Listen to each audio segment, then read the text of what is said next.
It's the man, the king, the god, this shit, Nick fucking Gage. You know how I start this off. Shout out to all my MDK gang members around the world. And I want to let everybody know, Blvd Bullies versus the World is a podcast.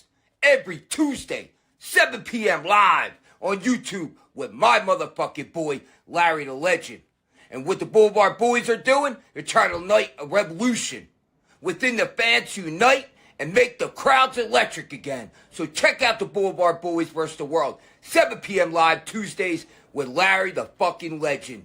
MDK all fucking day.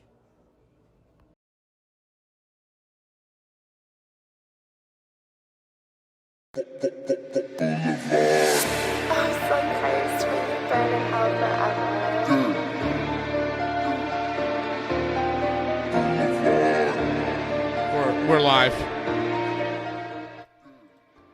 Hello, everyone, and welcome to the longest-running episodic podcast on the Blvd Bullies YouTube channel. Welcome to Here Comes Blvd Bullies versus the World. I'm seeing that the stream health is in poor health. Hold on. I have a storm. I have a very bad storm where I am. I have a very bad storm. Yeah, bad, bro. Bad storm.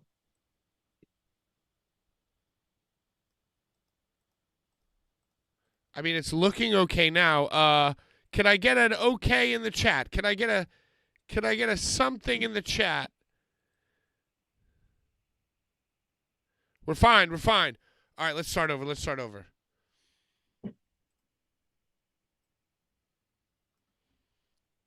My shit sucks. Everything sucks, dude.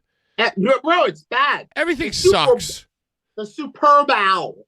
The superb owl. Hello, okay? everyone, and welcome to Blvd Bullies versus the World. I'm PK, and we are joined by CCW Hall of Famer, former boat owner, Showcase Showdown winner, my wrestling father, best dressed on the indies for the last 20. Hey, what's up, Blair? Hello. Happy 11th. Happy 2/11 to all of our followers, to all of our legions, to all of the bull of the words. Happy 2/11 to all of us. Happy 2/11/25. Larry, I think I'm a little mad at Brian. He set this tone and this precedent of constant jerk-offery, constant memeage, constant, bravery. He was very brave.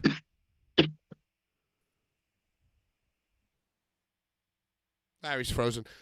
Brian, you're back. Brian was very brave. And he would just roll his sleeves up and get elbow deep in the muckety muck of the Facebook message boards, of the online discourse. And I think by doing so and being such a lightning rod, he drove viewers to the show to see what crazy thing he was going to say next. You're spot on. You're spot on. I think that the people that hated him watched us more because of how much they hated him. And the people who hated him started hating us and then watched three times as much. We're lovable. And I'm going to tell you, want the hate. One of our comments this past week was, I miss Brian. Well, get over it. And get over it quick. Because there's been a few texts here and there. Apparently he flushed his own phone down the toilet. Smashed his own phone. Put it into an industrial shredder. So when I'm asking him, hey, do you have those graphics for that show we're supposed to sponsor? We Love Wrestling Deathmatch Cup? Sorry, put phone in the blender. It's I hate to say this because it's very personal, but it's very big business. It's like mania. It's like mania. It's like the equivalent of mania By the way, I got for these our lives. Like what it must be like for a Hunt or Vin or Lynn or Steph on Mania Day. That's what it's like right now for our brother, Brian. He's overwhelmed. And we are too. But we carry on. Well, we're definitely carrying on. I think that by the way, I just ate a weed gummy because I'm thinking about Bri. He loved to get fucked up. I think I'm just ready to start this show off by saying that I think I'm officially mad at Bri. I think I'm mad at him. He left the show, put his phone in a blender, all the graphics, everything that he insisted on taking the reins on, which by the way, guests. He always reminded me of. If there was ever an argument that reached a certain level, he always threw that kind of thing in my face. Yeah. And now, all I'm hearing is, I miss Bri. Where's Bri? And all I'm getting on my phone from Bri is this fucking electronic reminder to RSVP to Amanda's birthday party. Listen to me. Let's talk about wrestling. Just answer me this question and this question only, sweet, sweet Larry. Will you be my date to Amanda's birthday party? You know I'm bringing Christina Diamond. Come on. Oh, come on. Come on. You listen. I'm in New York City. I'm in New York City. The night of the party. I'm going to tell you right now, Larry, look at this. You tell me that you're bringing Christina Diamond, I'm RSVPing yes right now. Do it. Will Diamond I be attending? will be with me. Yes. Bro, it's $419. Come on. It's $419. I will bet you $1,000 that Christina Diamond does not show up to this party. Christina Diamond was so angry that I didn't let her know, that I didn't alert her fucking Staten Island queen ass that I was there on 129 or whatever that date was that I had that Muay Thai shit. She was so angry. You alerted me? Yeah. Well, you're a queen. You're a killer. Well, if you had told me Christina Diamond was going, I might have showed up. Well, now that we can commiserate, I'll get everybody. Sweet, sweet Diamond. I'll get everybody. Hey, what's in the news this week? Let's talk wrestling. Thank you. What's going on with this CZ Dub show? I saw that the legendary one, CZW Hall of Famer Lar, was announced. And Rosadia. That's right. How dare they split the post? How dare they? Well, guess what? She's Larry's going to be there. And this other to being person Hall. you don't even Listen, know. Rosadia is on her way to being a Hall of Famer. I said it. She's on her way. So why not give her the rubski? Put her graphic out with Lar. She gets the rubski. And can I just say, Pat, and I already talked about this with you in the green room, in the red room. I talked about this with you in the red room. In the red room beyond the green door, yes. Yeah, indeed. I want to shout out Alicia Taylor. Because guess what? I love her, but I don't even remember Samantha Irvine. I don't even remember the way my balls would quiver when Samantha Irvine would let it rip. Alicia Taylor has stretched her toes out. Or as Jim Cornette would say, the woman who looks like she's from Star Trek.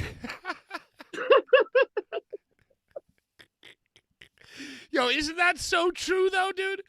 The hair and I like never the thought of it outfits. until Jim said it. I never thought of that, Mm. but I'm like, oh, because look at me, Pat. Come on, I never thought of that, but she definitely has a fucking look. She looks like she could be like Whoopi Goldberg's apprentice from Star Trek, like because she doesn't wear the uniform. She wears her own wild, wacky blazers. And that's why the only person, because you had Commander Troy, you had all these personalities, but they all were in the uni.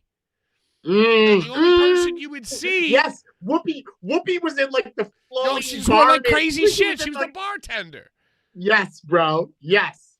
Yes. Or if you want to say Deep Space Nine, right? They're all in the uni. They're all in the colored and black. But then you had, what the fuck was the security guy's name? The shapeshifter, the liquid guy. Oh my god. Q? No. Q. Well, Q would manifest the Star Trek colors, but he could obviously take any form. But in every Star Trek, there's a person who doesn't rock the uni. It's important. Who's very fun and wacky. It's important. It reminds you what you're looking at. An alien. The following contester is a women's Royal Rumble match. Bro. She did. I forget what tag bout. Bro, the tag bout last night or the other night on Raw. Last night, Ivar and Eric versus. I'm so. The Creed brothers. Yeah, the American Alpha. Bro, she laid. Listen, as MLJ would say, and I know you hate me. But as MLJ would say, she set the fucking table. She set the fucking table for what we were about to see. And I know from being in her role that Eric and Ivar had goosebumps. And Alpha people, they were ready. They were ready after her intro. Yeah, whatever. The most important thing that happened on Raw was that Logan Paul did Shane Mercer's move. I saw that. Now, this is basically, if you can imagine it at home, close your eyes. Lick your lips. Think about Razor Ramon going to the second rope, standing on the second rope, about to do a fall-away salami to an unsuspecting 1-2-3 kid or whomever. But instead, it's a sidewalk slam, full backflip. Now, Shane Mercer, I believe, invented it. Maybe not. Hangman Page has done it. And in a match prior, Rey Mysterio versus Logan Paul has done it. Pat, I believe they gave it a name. Well, okay. So I think it might have had a name on television before, but last night specifically, Michael Cole said moonsault and, what is it? Moonsault and battery. Okay. And Michael Cole said the words, Shades of the Iron Demon, who has been a guest on this show.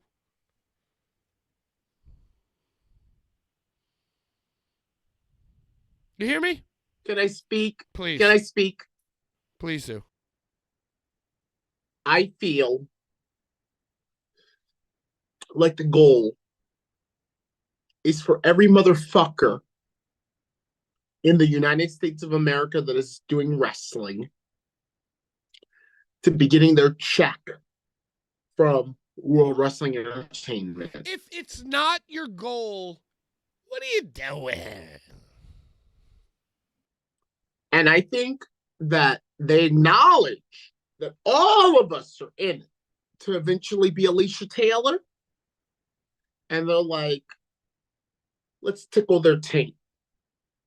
Let's create a character called Lash Legend. Okay? Let's bring out Lash Legend, Double L, House of Legend. You know, and then you got Former CZW WNBA Hall of superstar. Famer, CZW Hall of Famer Larry Legend, announced for the 26th anniversary of a company that's existed for 26 years. So I feel like they want to tickle our taints and get us talking, get us Xing or tweeting for all of us millennials. And yeah, I love it. I love the landscape of the game today, and I know that it's Donald Trump. Is that who's controlling it? I mean, this is a new era. Do you remember listen, all you gotta do, Pat, and you know that I'm speaking the truth, is look at the media and remember the McMahon Helmsley era. Do you remember the McMahon Helmsley era? Where they would just come out and shit on all the wrestlers that everybody loved every week. Well, here we are. Well, okay. I feel like you've opened up the conversation to become a little bit more meta. So let's talk about the world's largest U.S. Army recruitment center. Let's talk about the world's largest Trump narrative purveyor. Let's talk about the fucking bowl. Let's talk about the NFL, right? So NFL said to themselves, he was there. Wasn't the Hall of Famer well, there? That's what I'm saying. There's so many strands connected to the Super Bowl because number one, first and foremost, Vincent Kennedy McMahon was there. Bro. He was there with Shane O'Mac. I saw it. And The Undertaker. The Undertaker was wearing a straw version of his hat.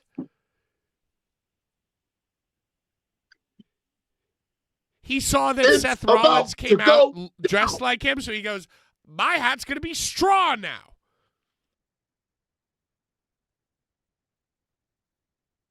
So check this out. I'm going to keep going, Larry. It's all connected to the Super Bowl, right? Go. Because Vince was there, Shane was there, fucking Undertaker was there. Then Tony Khan was in a box with fucking Katem. You know, Katem from fucking Workaholics. Oh. I don't expect you to know Workaholics. It's a very, very white person show. Tony was in a box? He was in a box with an extremely long finger. Larry! Yeah, Larry! do you guys like my new video effect of Larry? It's called buffering. We can hear you, though, Larry. We can hear you in real time. It's a bad score. Yeah. So check it out. So the Super Bowl happened. Donald Trump was the first president to ever attend the Super Bowl. Vince McMahon was there. The Undertaker was there. Shane McMahon was there. They had Tony Khan there with Katem. And then the halftime show has been the talk of the town. Kendrick Lamar Jackson performed basically a 20-minute advertisement for Drake being a pedophile.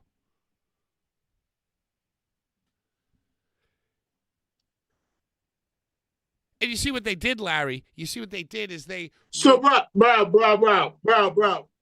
I can't believe you just said that word on our shit. What word?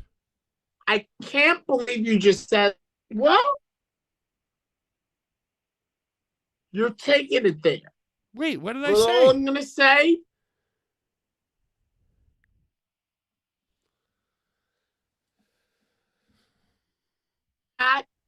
that if we're going to And we're going to get one. Let's not eat one of them. And out the other one. Catch them all. Uh-huh. Go on.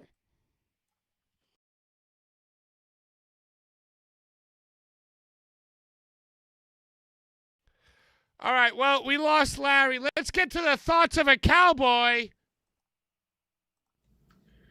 2025 is a wild place, and it's Tuesday. It is Blvd Bullies. Raj Desi, also known as Jinder Mahal, is taking on Masada at Battleground Championship Wrestling at 2300 Arena.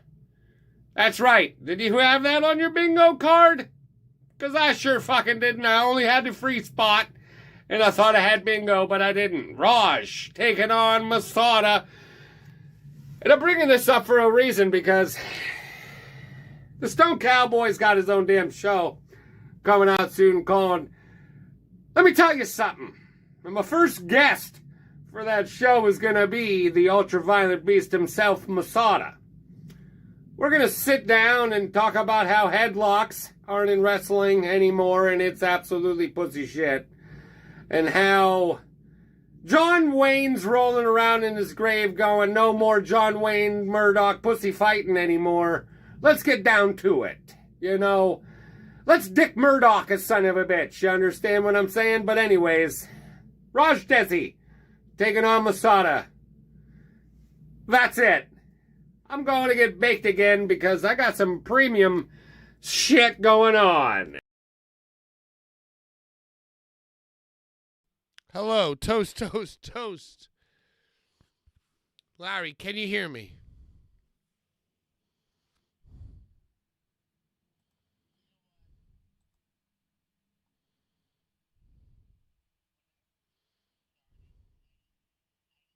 Did it my way.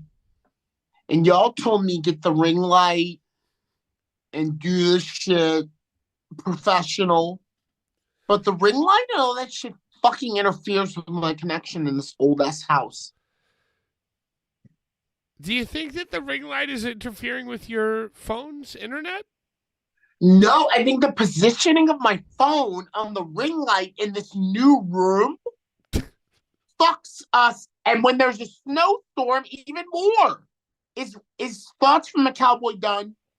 It's done. It was an emergency go-to.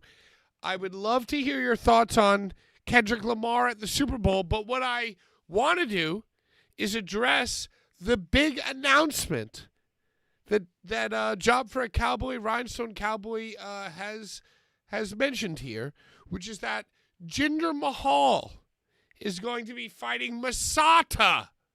Bro, I'm so glad that this was brought up. I'm so glad that this was brought up on Thoughts from a Cowboy. I love you, Icarus. I didn't get to watch because I've got kids and shit. But I'm so glad you brought this up. Continue, Pat. Continue. Well, I want to know your thoughts. Jinder Mahal is fighting Masada, and it's at 2300 Battleground Pro. They were the ones who resurrected Nicholas Gage, who we're going to talk about later. But I feel like something is going to happen where you're going to be on that show, and I feel like you need to be the one to announce that match. Stop Jinder it. versus Masada. Stop it. Stop it. Yeah, you need to be. Let me tell you one motherfucking thing, Pat. I have many sons. You're my son. Chad Spectacular. Even though he doesn't talk to me anymore, he's my son. And David Adams is my son. He would rather me call us like Jedi Padawan. But, bro, he used to carry my bags. I don't want to do it. I want him to shine. I'll be with Ruckus.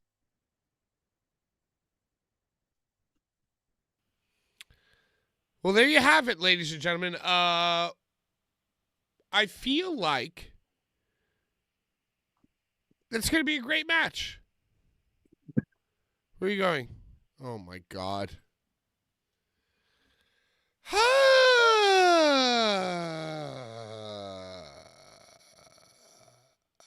Hey, let's get to the comments from last week. Why don't we? I mean, it seems like a pretty good time to do so. Absolutely fucking kill me.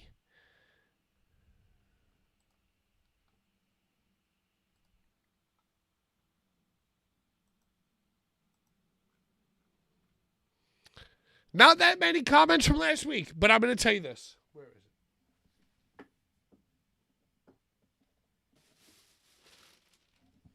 Where is it? Where is it?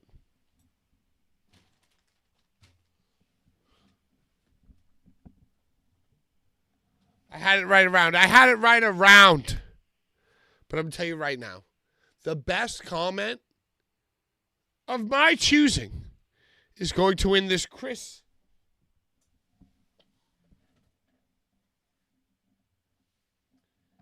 Canyon figure. Oh, wait, hold on. I got it.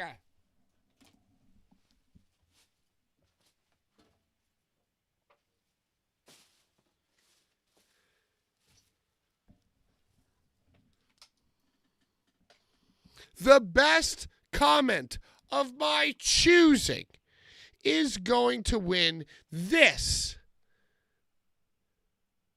Chris Canyon figure. So let's get into it. I'm so sad that Larry's favorite part of the show is happening without him.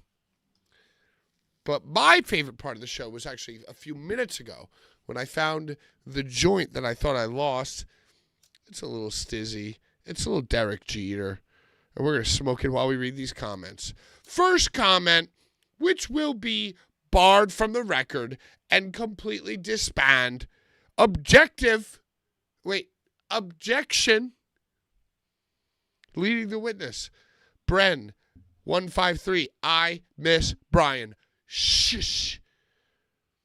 Roland G-Lad. Larry needs an I don't want to wait it any longer t-shirt.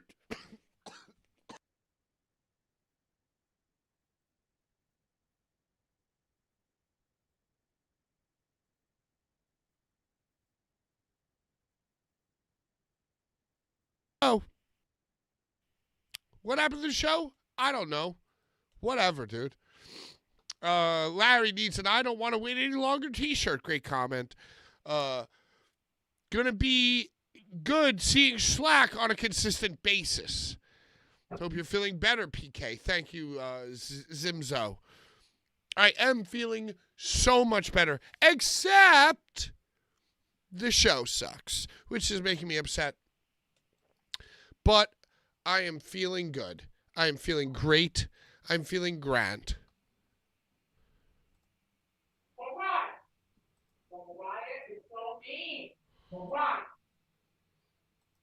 Hold on. Hold on.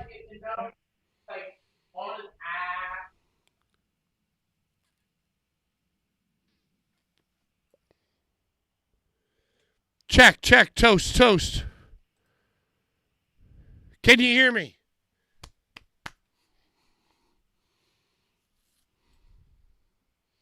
Can you hear me? What's happened to the show? Fucking hell.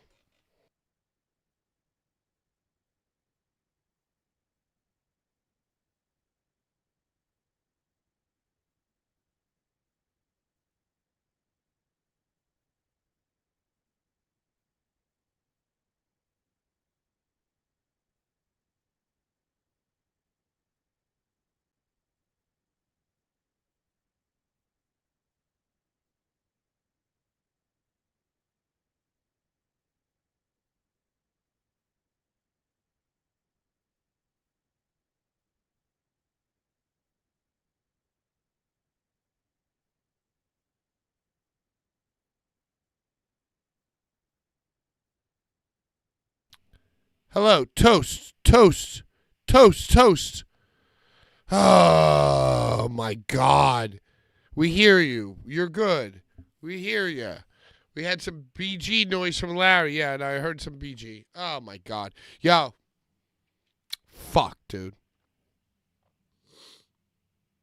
Fuck. We're so fucked. Axel Knows 90. I blame Joey Janela for Brian not being on the show anymore. Joey is and always will be a dirtbag. Dude couldn't even cash in on becoming a star in AEW. That's how terrible he is. He got what he deserved.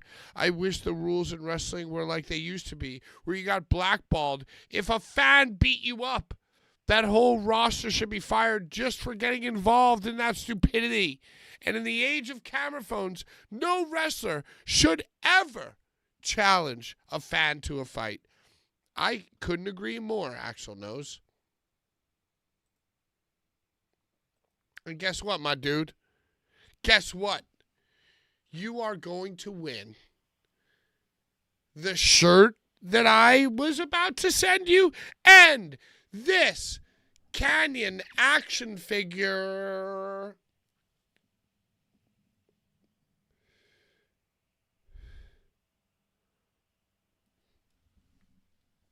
So I don't know what's going on with Larry.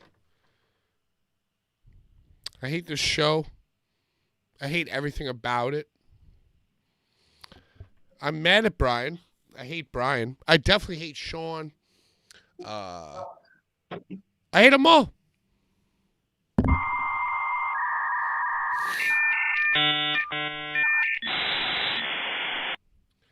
Here I am. Is it over? Casey, yeah, no, it should be over. It should be over, actually. It should be over. I'm so sorry.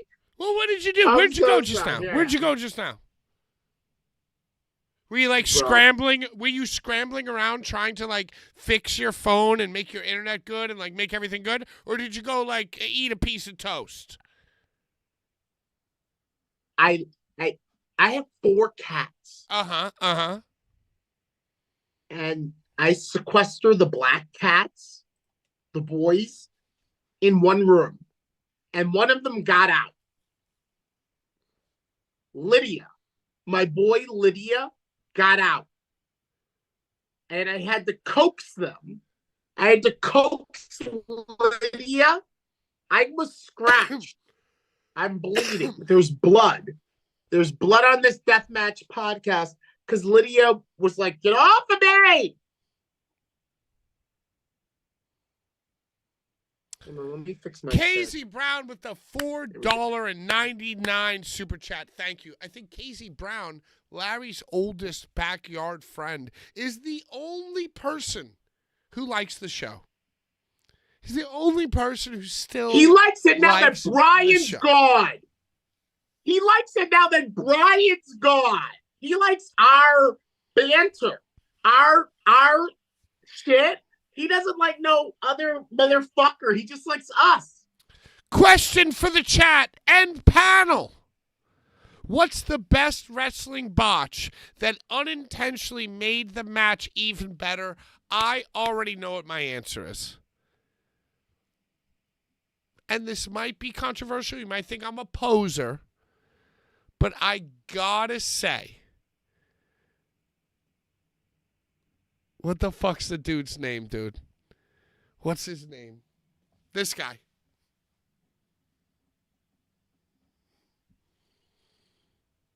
Titus O'Neil. Titus O'Neil slipping and falling and almost decapitating himself, but then winding up waist deep underneath the ring at his Royal Rumble entrance.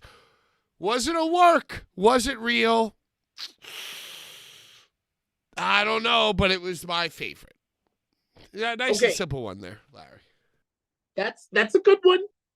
That is a good one. But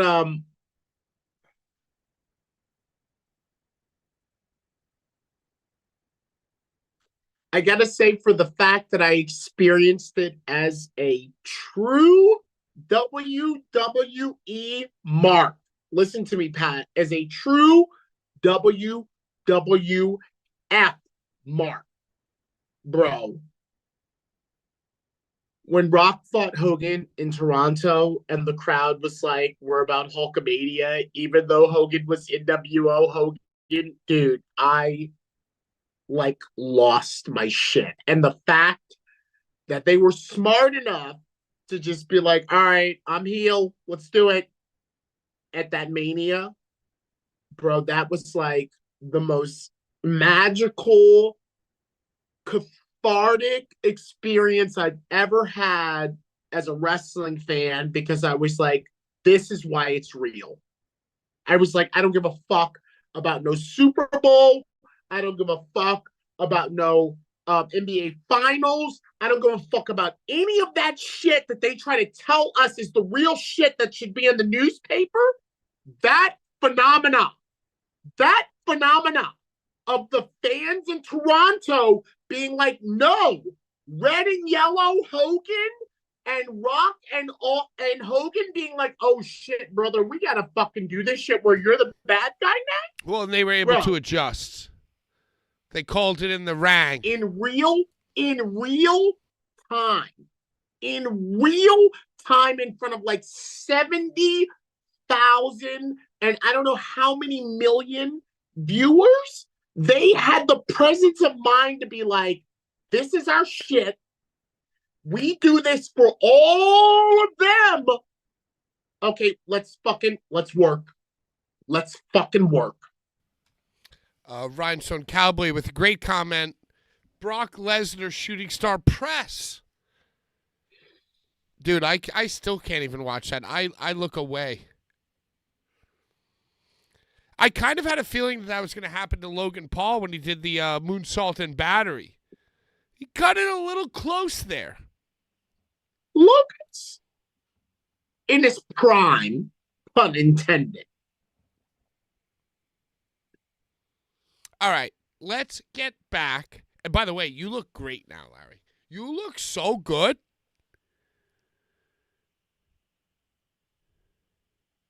I had to go.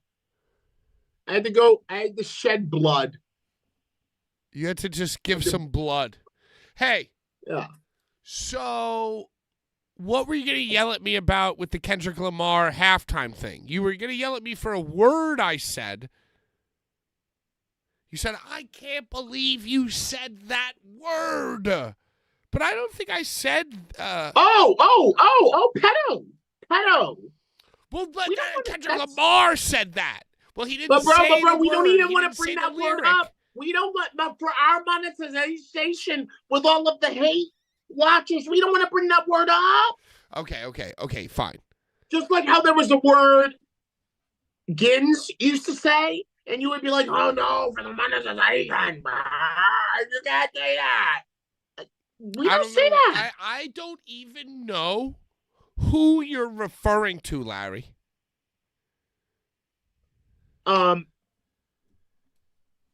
What did you think about the Kendrick Lamar halftime show? I didn't see it. Come on. I don't watch. I don't watch. You didn't go to a Super Bowl cheeky party, fucking fun times? Come on. No. Mar. Right. I mean, Pat. I'm team Rainbow. We don't. You can't see none of the guys. You can't see their faces really on football. You can't see their legs. You can't see their arms. Like, it's the least shit. I'll watch baseball. I'll be in the World Series more than I will be in the football. They're all covered and I don't give a shit. But I saw all the hoopla. The hoopla. You saw the online fallout. Yeah, the hoopla from Serena Williams crip walking. I mean, she looks good. She looks good. Throwing it up. She was throwing it up one time. She looks good. You know Philip Seymour Hoffman one of my favorite actors from Rochester, New York. He was found dead on Super Bowl Sunday on February 2nd.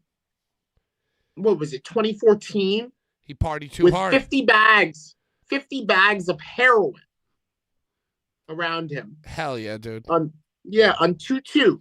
I think it was 2014. 2/2. 2014. You know? It's big business, Pat. It's big business. Well, I thought it was great. I thought it was pretty dope. I mean, you know, and I like that it scared white people. I enjoyed that. I've always enjoyed humans being scared, especially the whites. And so anything that scares white people, I fucking love. And I see online that it scared a lot of whites. So I love that, and I'm into that. I feel like And by the way, I'm sorry, a troupe of dancers being a moving, living, breathing American flag, and you're like standing, the art direction was fucking amazing. The fucking vision was amazing. And my dude's a great rapper, so it was great. You know what? You can say 50 bags of heroin on YouTube, but you can't say pedophile. You can say whatever you want, Pat. I'm just saying, like, You definitely can't say 50 pedophiles. They will flag us, Pat. They will flag us for that word and be like, this is offensive. The battle's already been lost, Larry. In this tenure here on the show, we've lost monetization 3 different times. Now it's me and you, baby. It's me and you. No, it's just me and you. Just So- 2 planets. So the same way that you would pull them fucking reins and destroy your studio, I've seen you destroy your studio too, my I'll friend. destroy my I've studio seen you right destroy- now. I almost No. did looking for this one But I've seen joint. you do it. I've seen you do it. Yo, let's talk about let's- CZ Dub, dude. Yes. You were just announced with your new daughter. What's her nuts? Rosaria. Yeah, exactly. What's It's her my name? son. She's my But- stepson. This is the first CZW event in like fucking 10 plus years that Nick Gage is going to be wrestling on.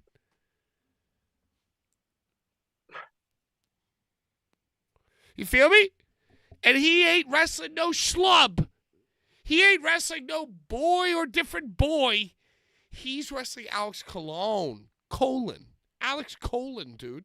He's wrestling Alex Colon. Jimmy Lloyd, he's just scheduled to make an appearance.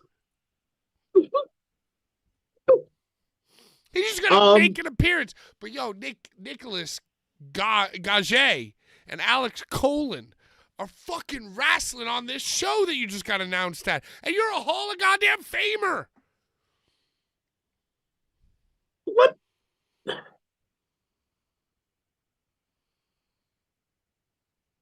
It's important, Pat. It is important. You let me finish. Okay, please.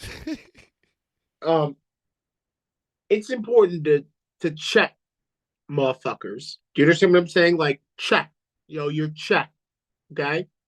So to Brett Lauderdale and GC Dub, whose sole goal in the game was to erase the legacy of Combat Zone Wrestling. Wow, that's so because true.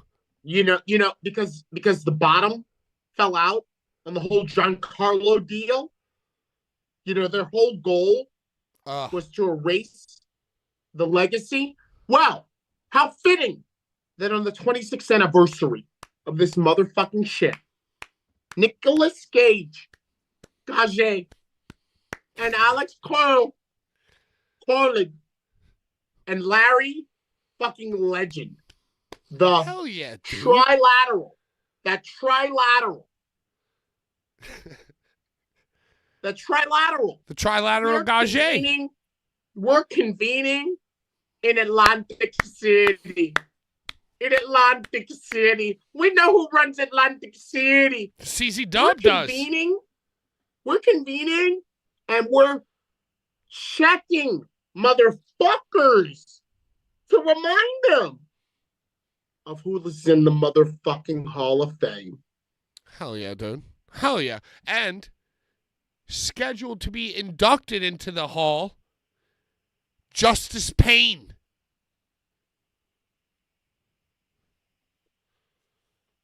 SVN's Mike's going to be there. Former guest on the show, Gorvorkian. He's going to be in Atlantic City.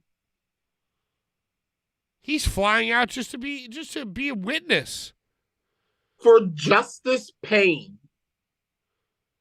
I can't wait. I can't wait. Trying to pull up the graphic right now. I wonder if I'll get to do Nikki's intro, because in Houston I botched it, Pat. And Nikki took the microphone from me and was like, "Fuck you, Larry. You can't do it like Emma." Right, because you're black. I remember. Yes. Yeah. But here's the thing though. Like as everything kind of like set in on me after my steak dinner, my bloody steak dinner, I was like, you know what? That MLJ intro is so GCW. It's so the past like 7 years. It's so common. Or however long. Yeah, that repping that cell block C, all that shit. Yeah, He should always cut my black ass off. Cut my black ass off, Pat. Correction, Jimmy Lloyd, the different boy, will be, quote, in action at the CCW show next, I guess, what is it, next Sunday? Next Sunday. And you got Judge Joe. Judge Joe will be there. Nah, it ain't next Sunday. It's next Saturday. It's Saturday. 222. It's 222. 222. It's the address is 222. Fuck you. Rich Swann versus WWE ID Marcus Mothers. Molders, yes. Yo, this is kind of a dope show, dude. Earn Ash, CZW World Heavyweight Champion, who beat Kenta. Earn Ash. Yo, are you gonna announce the show, or are you just gonna do like the beginning and then the main? You just gonna be the Larry sandwich? I'm sensing a Larry sandwich.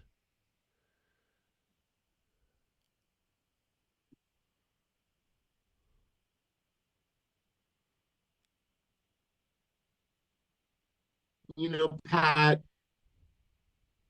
I don't even know until I get there.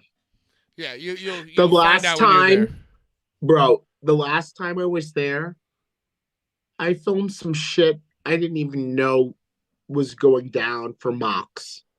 That's all I'm gonna say. It'll come out. You'll see it. I filmed some shit for a Mox doc. I hope I'm not violating my talent agreement right now. Sounds like I did. Whatever. I did some shit for a Mox doc, and I had no clue about it until I got there. So who knows? Who knows? I would imagine, since Swan is CZW Legacy, since Gage and Cologne are CZW Legacy, they probably wanted to use the Hall of Famer for the guys that was in the ECW arena. They probably want to dust my hole off for the 2300 arena, which is where we really want to be. CZW really wants to be like with that battleground. They really want to be doing the Pan Coast production, but we're in Atlantic City. We got a different fucking boy. We got Griffin McCoy, and we got Larry Legend. I love this. I love this for you. I love it for us. I love it for the whole fucking culture. February 22nd, 222. It's at ACX1 Studios. Have you been there before?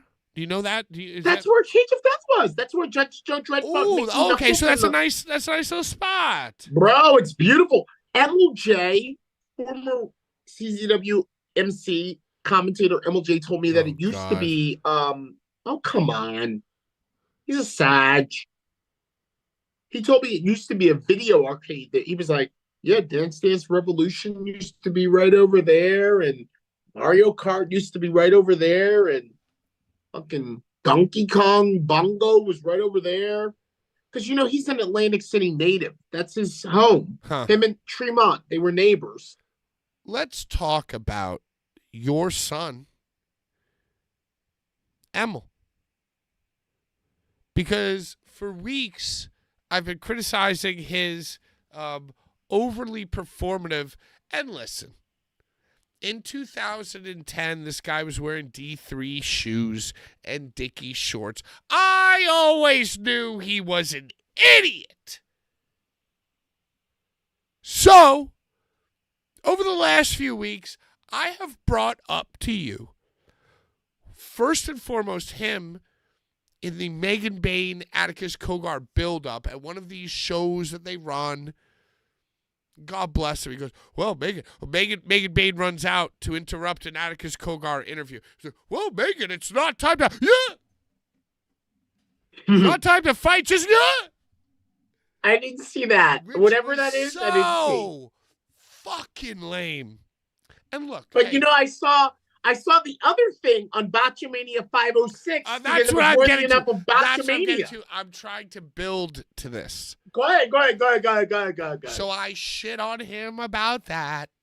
And you said, oh, well, Pat, he's a fellow Sag. He's my kid. I love that, thinking about it the way that you are. I love You're him. being hard on my boy. I love him. You're being hard on my boy. I've abandoned my boy. I've abandoned my child. He's doing good. And then he's wearing, and he won't ever pass up an opportunity to wear the brightest, dumbest Pokemon fucking wrestling vintage shirt.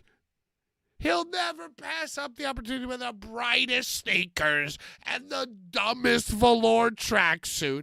He's like Lame Larry.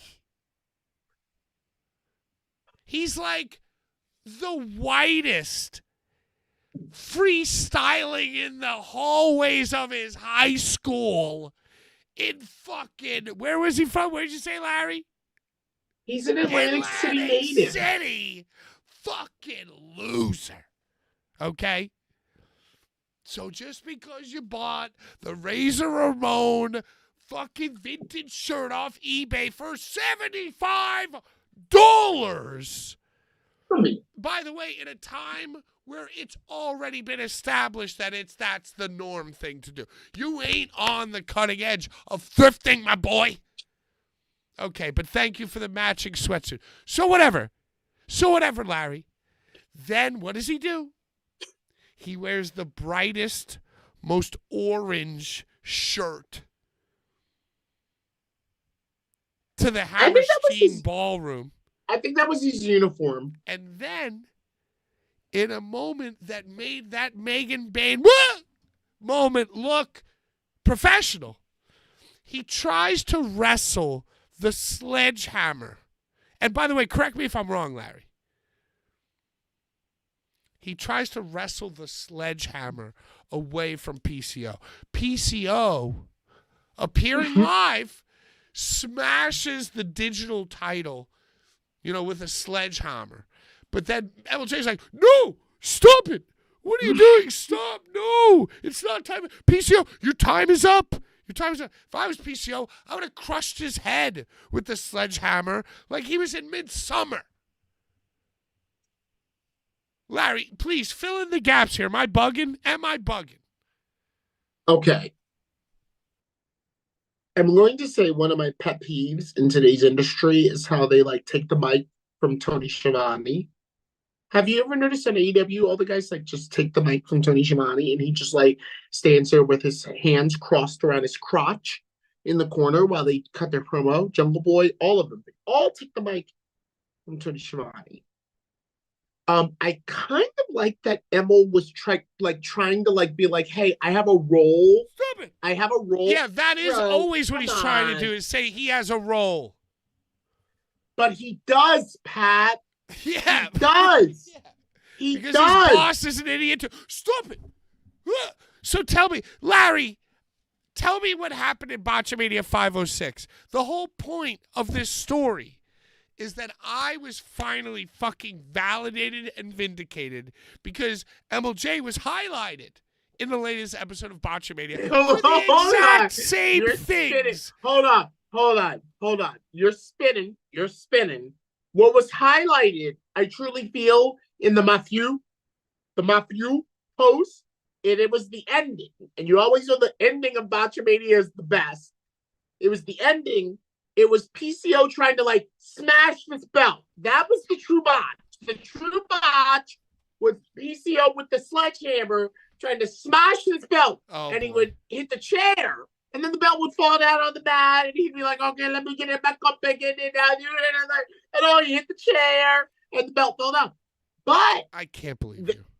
But Matthew kept the footage rolling, or whoever sent this ending into Botchamania kept the footage rolling to like show like, I don't know, PCO trying to like hijack the show and be like, I am TNA's best. Pat, he didn't try to hijack the show. Truth. I have no reason to lie. On the Botchamania, which is how I got the ocular. Of the shit you were shitting on. The botch was PCO trying to smash the belt, and the belt keeps falling off. But then after that, it was PCO like talking on the mic, and Emil like going like, "No, you I need this. You can't. Come on, your time's up." Like I saw him like posturing, like I'm getting the word from the truck. Yeah, over. From the truck. Ever. From the van, Ever. if they're lucky. How dare you? How dare you go back? I'm not going back. How Bro, dare I you saw what I backtrack? saw. I saw what I saw. Pat, no. Okay, so I guess you want this. I did text you when I saw this, like, bro, I saw that shit that you were talking about. I was referring to last week of the podcast about, hold on, let me finish. About like the way Emil was like kind of like posturing, and it's called posturing, and being like, oh, I'm really concerned here. You know, we're running. I'm getting word from the truck. Yeah, that's what the vibe that he was giving. Megan, it's not time to fight. What? Like, I don't know what you're talking about. I don't know that clip. But Pat, can I just say that I recently just shared the finale of the first Masked Wrestler, now available on IW. Yeah, the finale of the first Masked Wrestler, now available on independentwrestling.tv. And at the end of that, Wheeler Yuta, AEW star, attacks the Masked Wrestler who won. And even though I'm like all the way in the corner, Pat, with no reason whatsoever to take a back bump into the corner, bro, when Wheeler glommed the winner of the Masked Wrestler, you look at that footage, you watch my ass doing my fucking shit, take a fucking bump with Chris Levin. Me and Chris Levin, we great, both, I fucking, bro, I don't care. I'm telling you the truth. Me and Chris Levin, I bumped off of Wheeler, giving him the old business. I fucking was like, and ladies and gentlemen, yeah, were you dressed like Kirby when that happened? Were you wearing Kirby pajama sweat jumpsuit when that happened, or were you dressed like a normal human fucking being? I was dressed like Larry Legend. Okay, cool. And then after that, did you go on like a 3-post Twitter tirade about how smart you are about the business? Or did you just like continue to be a normal human being? I'm just wondering. it was a little clip that I relish in because when I was a kid growing up, I would love when like the suits, like the Chief J Strongbows and the Tony Gurrias and the Mean Gene Okerlunds I would love when they would like fall or something. I would love when like the Rene Boulets would like get bumped. And I'd be like, oh, this old motherfucker in his suit just got bumped. Like anything can happen in wrestling. So we got a super chat. Katie says Larry's answer to the earlier question of parentheses, which botch made the match better, and parentheses, was awful. Everyone knows Shane versus Kirk was the best botch made match. I feel like you're trying to say Shane versus Kurt because maybe he's talking about King of the Ring. He's talking about the glass. Right, he's which is what Job for a Truth for a Cowboy. Oh my God! Listen, Linda, listen, yo, Katie, because I recently just watched Kurt versus Shane, and I was like, yo, this was one of the matches of the fucking year. And as I watched the match, I realized that the real merits of me saying this was like one of the matches of the year was not all of the shit that they did before the glass. It wasn't all the shit that they did after the glass. It was Kurt trying to fucking throw Shane through that glass. It was the glass. Bro, and the fact that they kept going, and again, on the same level that Hogan and Rock had just fucking figure it out, this is the greatest fucking performance ever because these motherfuckers are not going, well, they are kind of going off a script, but shit well, and you know, funky. You know? Something very intense about that. Katie is right. Props to you, Katie. You're right. You're absolutely right. If you go back and watch the first time he doesn't go through it, his head hits the floor, and it sounds like you just dropped a fucking bowling ball. Yeah, dude. Yeah. That sound, it makes my stomach turn. And it's crazy to think that, like, and I think this way about deathmatch a lot, too. It's crazy to think that I was just, like, watching this shit, like, consuming it. Like, the more accordioned up a motherfucker would get, the more fucking bloody lasagna backed a motherfucker would get. I'd be like thirsty for it, like, oh, that was so sick. Like back then, I would have thought Darby Allin was the best wrestler ever. You know what I'm saying? So it's like we're talking about that KO thing the other day, last week, where KO at the Rumble seemed like his head got popped off. I found the clip. I'm gonna put it on YouTube tonight. Everybody who watches us, I'm putting the clip of me taking that bump in backyard. I'm putting it on. And you said your goal was to try to kiss your own taint. And KZ Brown, who contributes to this $4, he's in it. I'm sorry, I couldn't find it, and then I found it. So yeah, but it's just fascinating also to me, like. Mick Foley is the reason that I'm talking to you right now, Pat. Mick Foley is the reason I'm talking to you right now. I feel like Mick Foley's shit still holds up because, of course it does. But like watching somebody get accordioned up and it looks like their head or neck broke, like that doesn't hold up to me. But like some like Mick Foley back bumps on concrete kind of hold up, dude. Mick Foley never had a clunk as bad as Shane's King of the Ring clunk.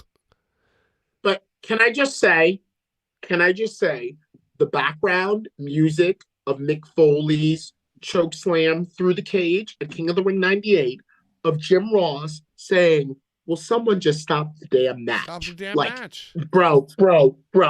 That is gold. I can't remember. The King. He's dead. That's it. He's dead. Bro, I can't remember the sound bites of Kurt Shane, but I definitely remember when that motherfucker went through the cage and Jim Ross was just like, okay, fuck this shit. Will someone stop the damn match? Do you even remember who was doing commentary on that Kurt Angle Shane match? I don't remember. It must have been Paulie. I could take a guess. Because what was it, 2006, 7? Paulie Jim. 10 maybe? Paulie Jim, I'm saying. I think it was Paulie and Jim. No, but that's a Lawler great got point. Like, you fired. can't remember any sound Lawler- clips. I can't even remember who was even on commentary back then. It was 2001, King of the Ring, 2001, because 2000 was, I don't remember, but 2001, and it was, I think it was Paulie and Jim. Was it 2001? I'm pretty sure it was. Was it 2001, that early? was, Wow. Yeah, 2000 was. Hey, with shout out Shane Edge. McMahon. Maybe he had a nice day with his dad at the Super Bowl.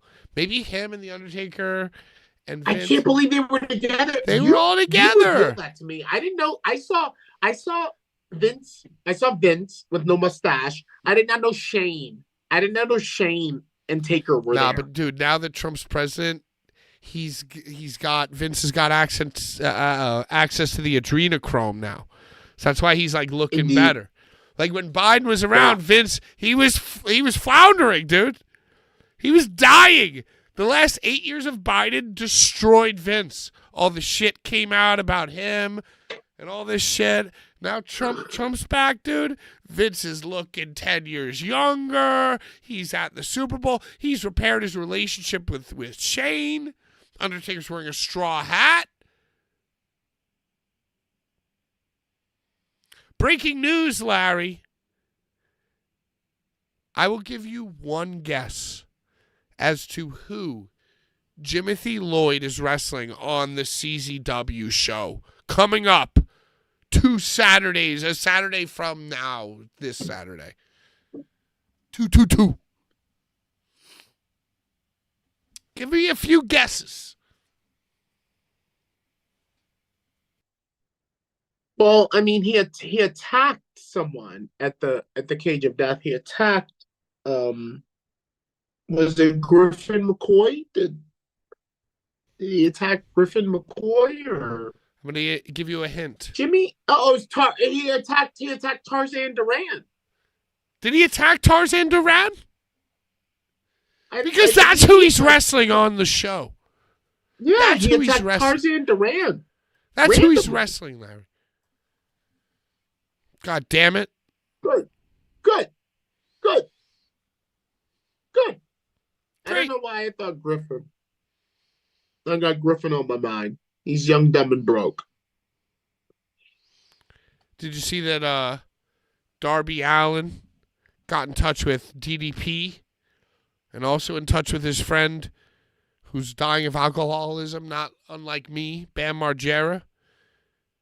And now Bam Margera is doing DDP yoga thanks to Darby Allin. I didn't see that, but that's a good segue into A-Dub. Should we talk about the majors? Oh, boy. I actually was off on Wednesday because I was so fucking sick last week. And I watched Everyone's A-Dub. sick. Yeah. I can't even remember one thing that happened. Swerve fought Ricochet, didn't he? Oh, yeah, they had their big blow-off match. Yeah, and I know that something happened. Something did happen. I'll tell But you I don't exactly know what it was. I don't know what.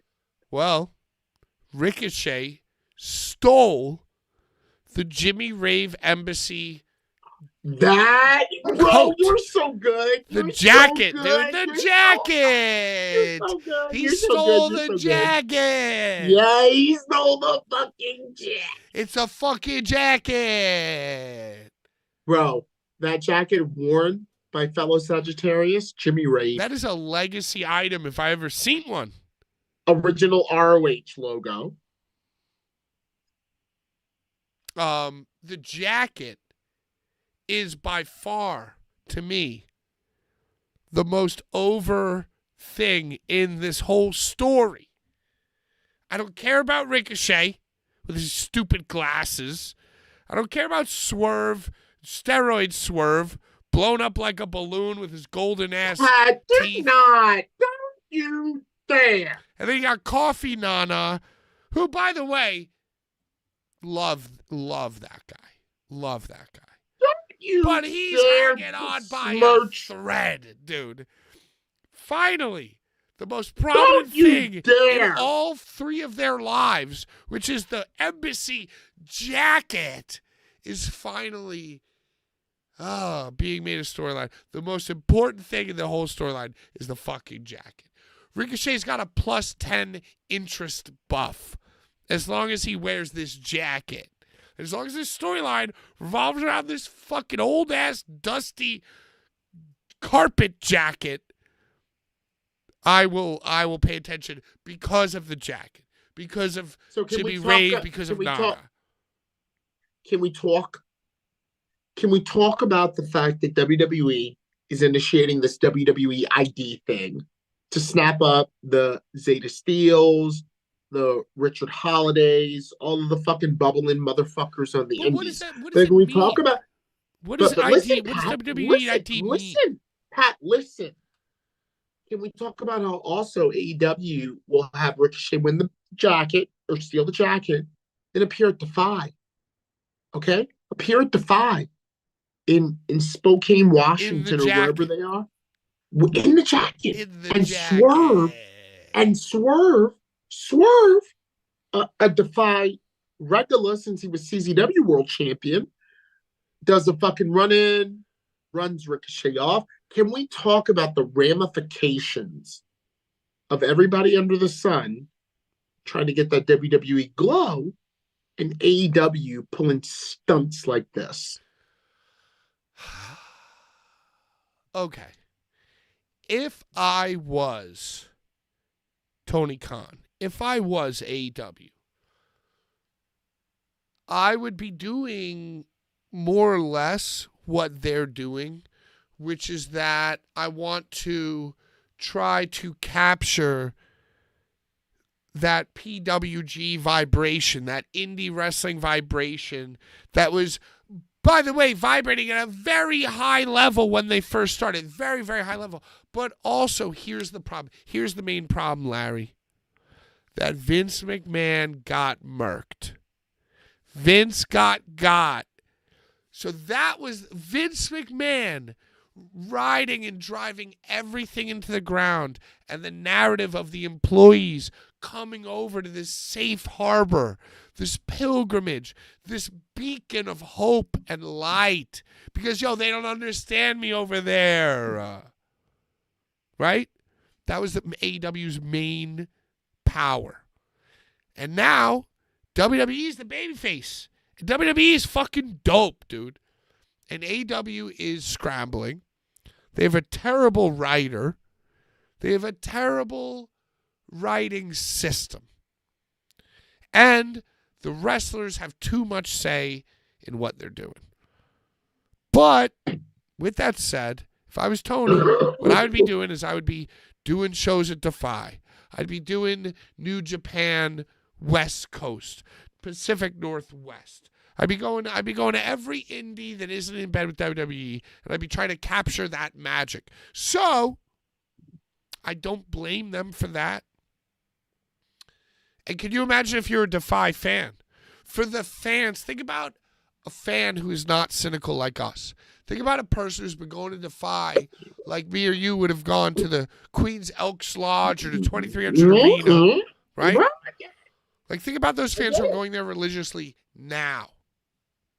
Now, obviously, those fans are way less cool than us, right? Because we were ironic wrestling fans before ironic was the ironic. Now ironic makes me sick. I want norms. I don't want the marks, right? But anyway, imagine you were going to Defy as like a lifelong fan, and then that shit popped off at that show that you were at.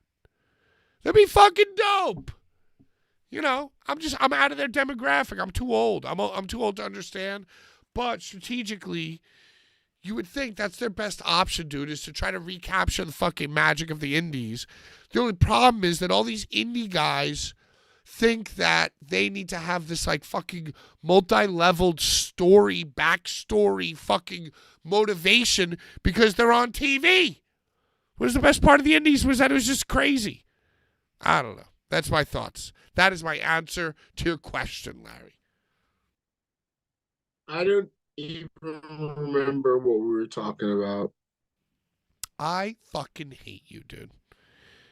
You asked me about AEW and Defy, and if that was a good maneuver. Oh yeah, yeah. I'm sorry. I don't have to pick up my godson tonight. Well, great. So I'm Liddy. Um,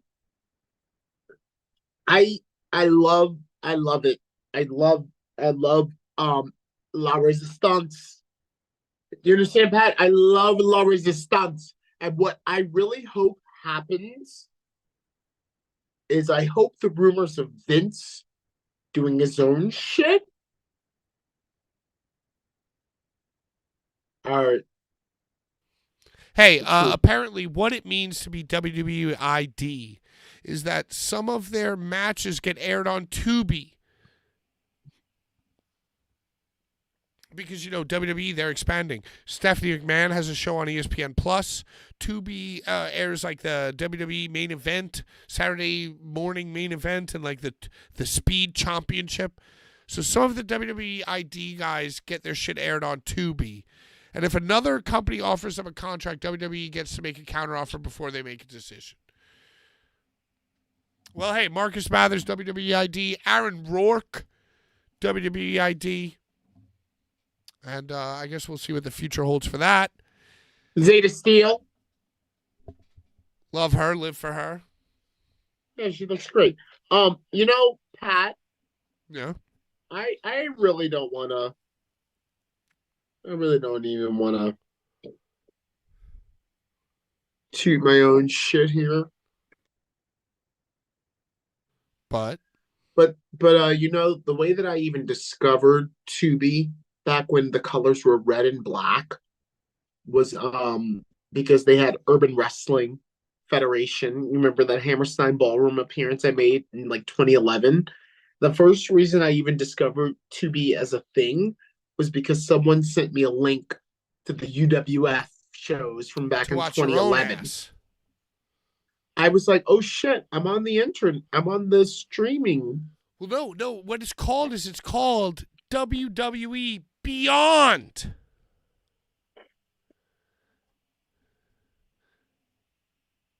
And it's on like Tubi, and it's like the minor leagues to the minor leagues. It's like their single A shit.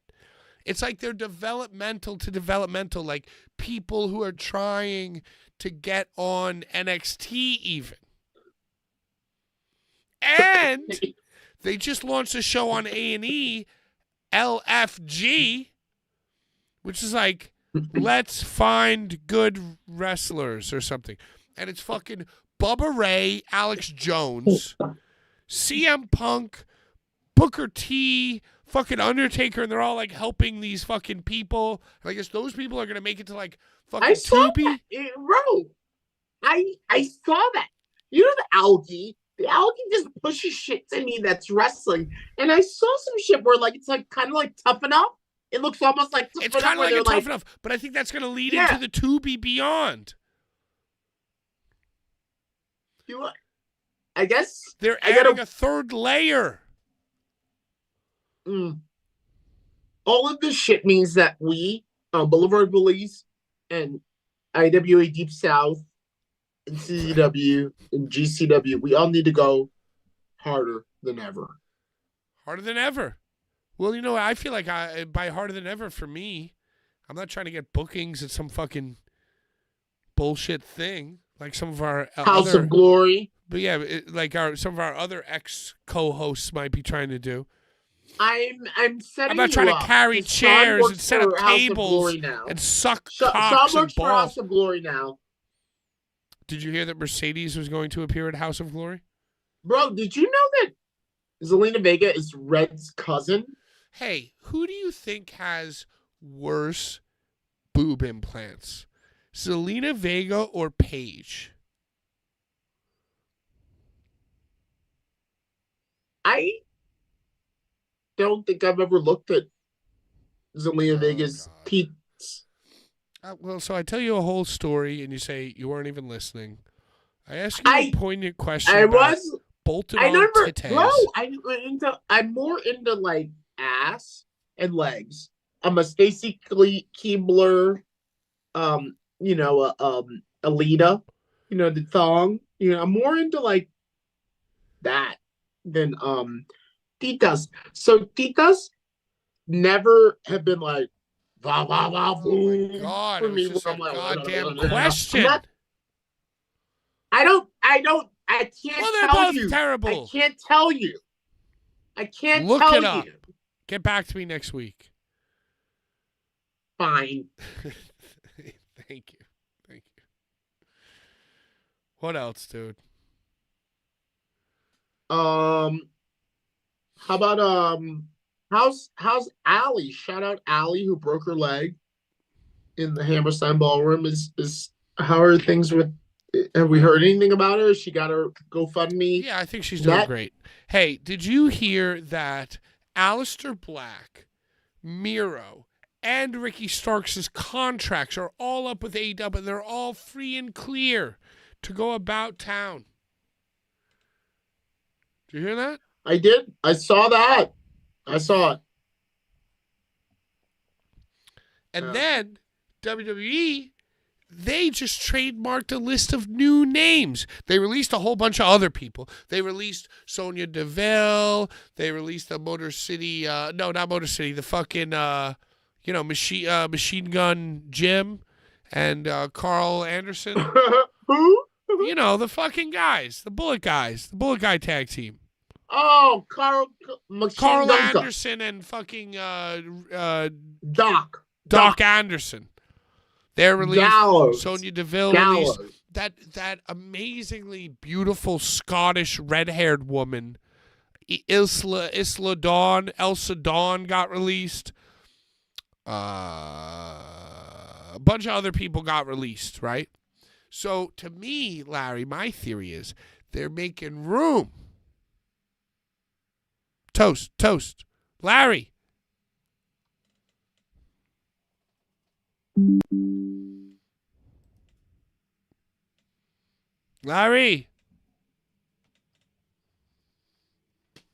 This show fucking sucks. Show sucks, dude.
Hey, what's up? Whatever.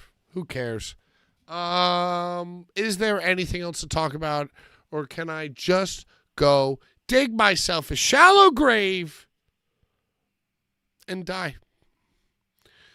What can we get Larry? Should we buy him a network extender? Should we buy him maybe like a little hotspot? Should I do like a hotspot on my mobile data and like send it to him? With like maybe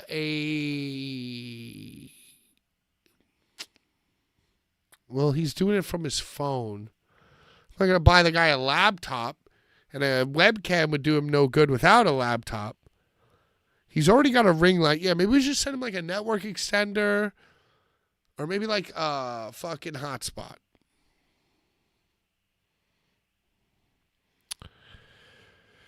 Season 4 sucks. Yeah. No, I know. Hey, listen, what do you want me to do?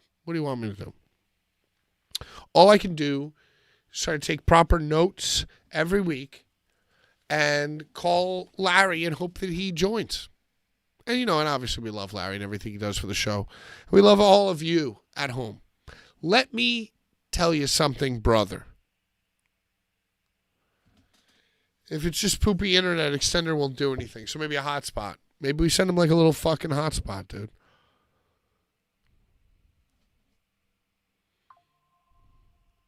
Extender did him wonders, Beer, Blood, and Body Slams. Hey, shout out Beer Blood. Hey, good luck. Good luck with the Psycho Circus, my brother. NYWC, if you're in Long Island, you should go check out their Psycho Circus. It's kind of like their WrestleMania.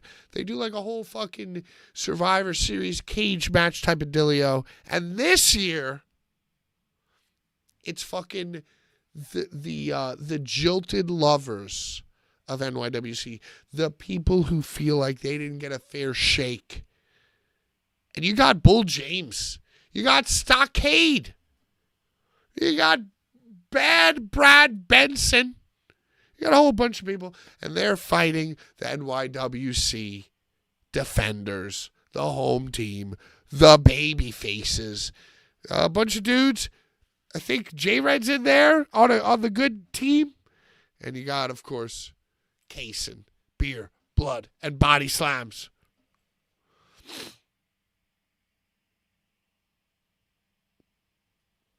All right, movie review show update. So, there's a lot of work to be done. And I think as soon as I end the stream, I'm going to get to work on that because we need graphics. We need things ready to go. But good news is it's not a live broadcast. We are shooting to record on Thursday evening after myself, Bald Steve, and Schlack have watched the 3 films: Vanilla Sky, Casablanca, Return of the Living Dead 3. Return of the Night of the Living Dead 3.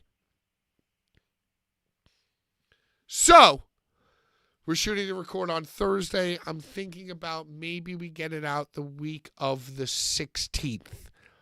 Hold on 1 second.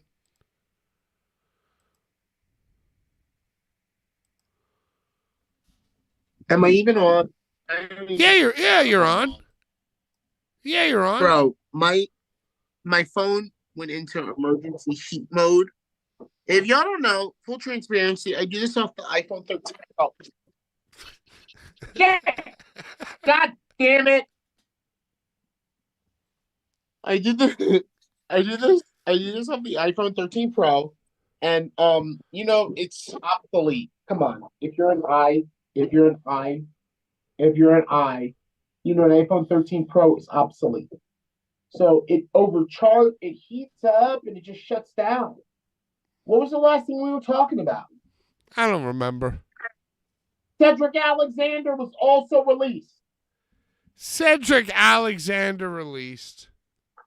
Cedric Johnson.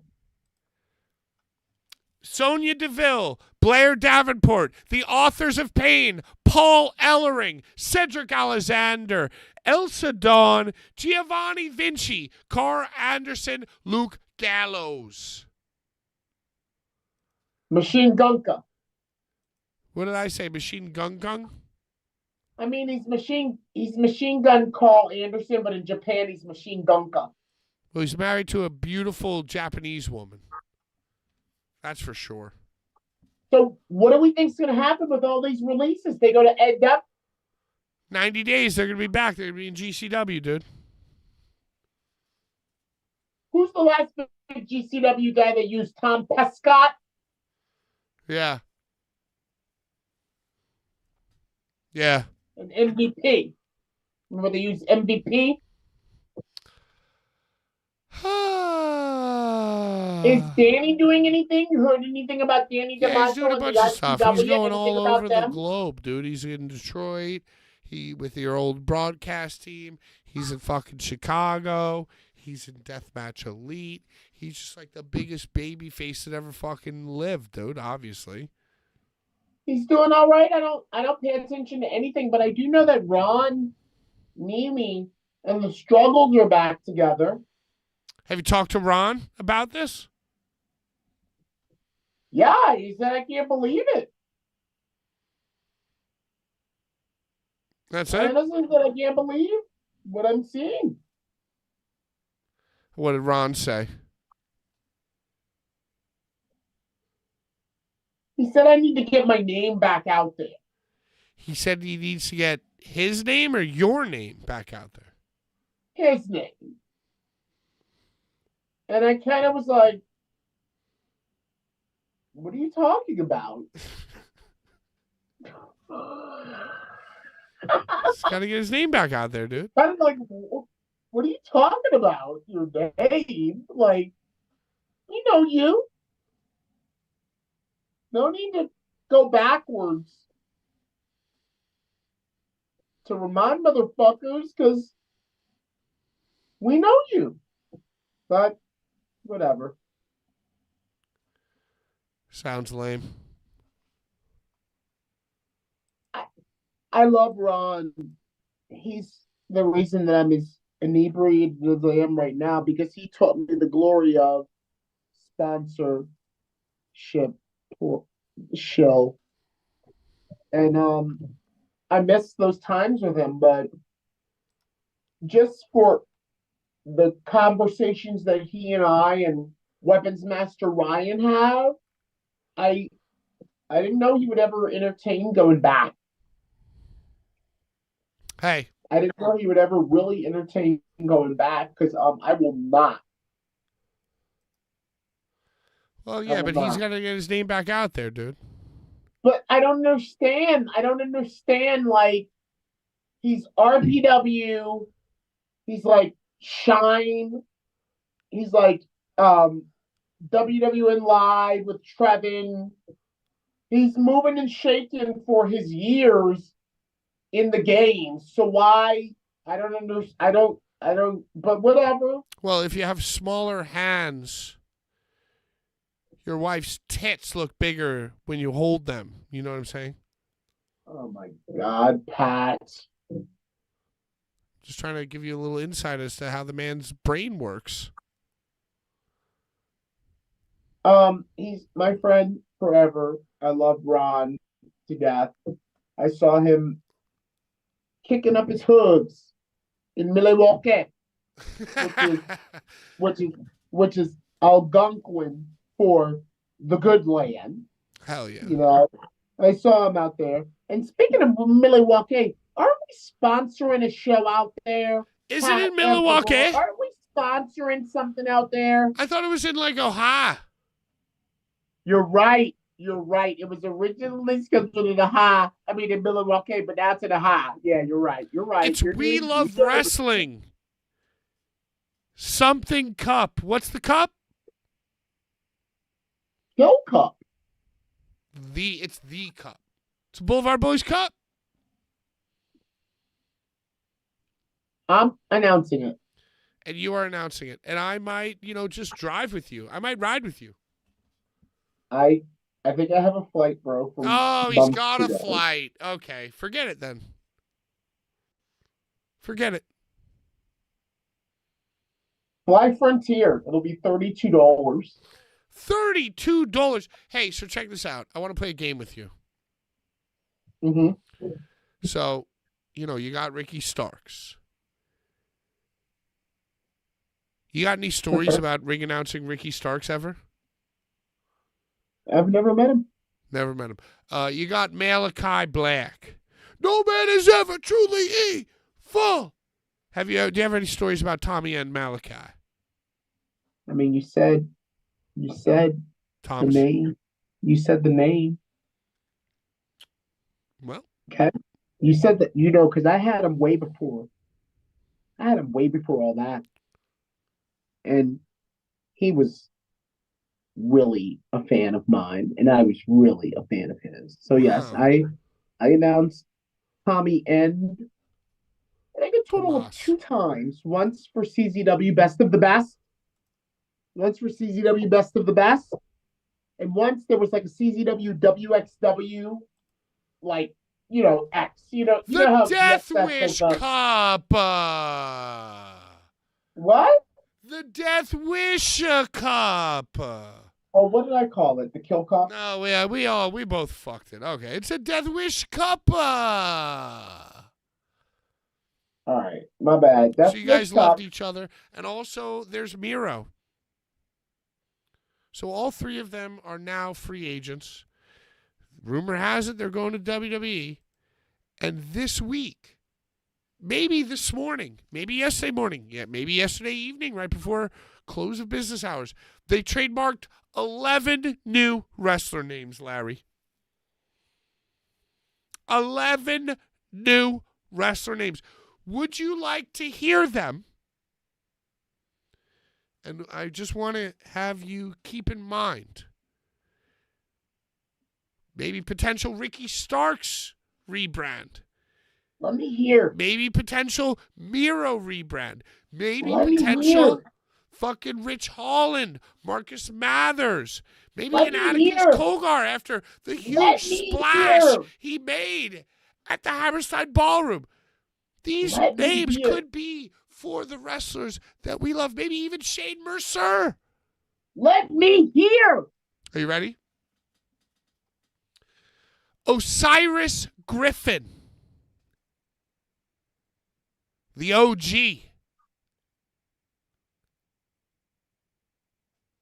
Hayes Jameson. Any wrestler coming to mind? Well, with that last name, being Mercer myself, legitimately, that's got to be for Shane. Trill London. Trill London? Trill London.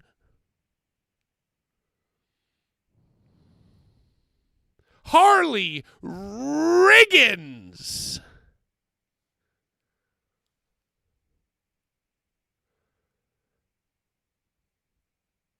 Jax Presley. Oh, what about this? What about this? This one might sound familiar, might ring a bell. Mason, Masyn. Holiday. Could that be Richard? I feel like that Osiris is Addy. Osiris Griffin. Because he kind of looks a little bit like Malfoy. Gryffindor. Mm-hmm. Is that a correct Harry Potter reference? And he's going to wear Osiris D3s just like Emil. I mean, Osiris is that's the top of the pyramid. Draco Knox, Tate Wilder, Braxton Cole, Chantel Monroe, and Aria Bennett. It's actually Bennett. I just put a little sexiness on the. You want me to read them to you again? You can really think about it? Let's really think about it. I don't need them read again. You know what? We know that all cylinders are go right now. We're at war. Kendrick Lamar told us it's over. It is 100% Coke versus Pepsi right now. And now WWF are stretching their motherfucking legs out. But Tony, he's got billions. Osiris Griffin is Atticus, and Harley Riggins is Otis. They're gonna get signed. I feel like that. What was that? What was one of the last girl names you said? Aria Bennett, Chantel Monroe. These are gonna all be female names. Tate Wilder. Well, Wilder's kind of, I don't know. Mason Holiday. Like that, with the Y, that could be a female. I feel that Chantel's gonna be Zeta Steel. And are there any alliterative ones that are like two letters, like Marcus Mathers? Are there any that are like Marcus Mathers right now? Are there any? I think Marcus Mathers, I could see him as a Braxton Cole. Hayes Jameson, I mean, he looks... Well, these I are all hate basically just Jameson. I porn say a names. shame. I say the fact that they said Iron Demon on Raw, he did the move. Hayes Jameson. Hayes Jameson. That's the Shane Mercer. Well, hey, God bless them all.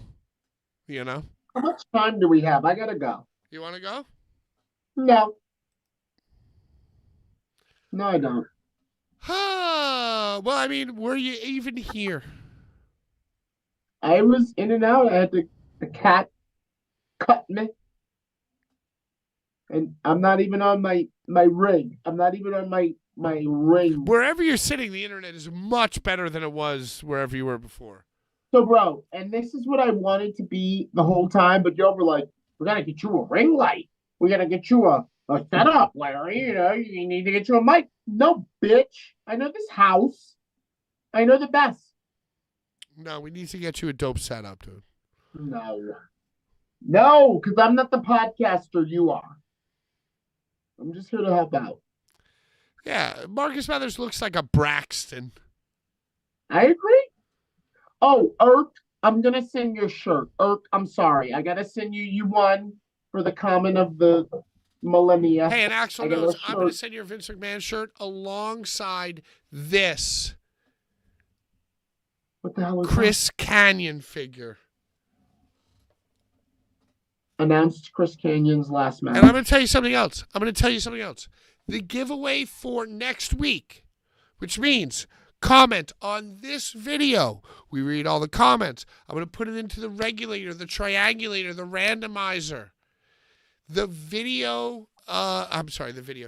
comment that wins will win this Legends of Death 2 t-shirt. Not the one I'm wearing, a fresh one that fits your body. This is soft tea. This is a nice tea. It's got New Jack. It's got Sabu. It's got Zandig. It's got it's our vibe. Zion. It's our fucking vibe, bro. It's our vibe. So if you comment on this video after it's posted, you will be entered to win this shirt. That's what we're doing. We're doing Blvd Bullies merch giveaways. So this week, it's going to be Legends of Death 2. And during this whole week, this shirt is going to be 20% off on the merch store. You see what we're doing? See what we're doing, Larry? I see it. Hey, did you see that George Kittle was on Monday Night Raw? Wearing a Pentagon Jr. shirt. George Kittle. George Kittle. Who is that? The football player? He's a football player. The light-skinned one? He's a white boy. I saw him, but I also saw the light-skinned guy that looked really... I saw him too. There were like two in a row. Did you see that a white defensive back scored a touchdown in the Super Bowl? I didn't see that. All the whites everywhere rejoicing, dude. I didn't watch the Superb Owl. I was asleep. Well, I want to let you know that there is a white defensive back.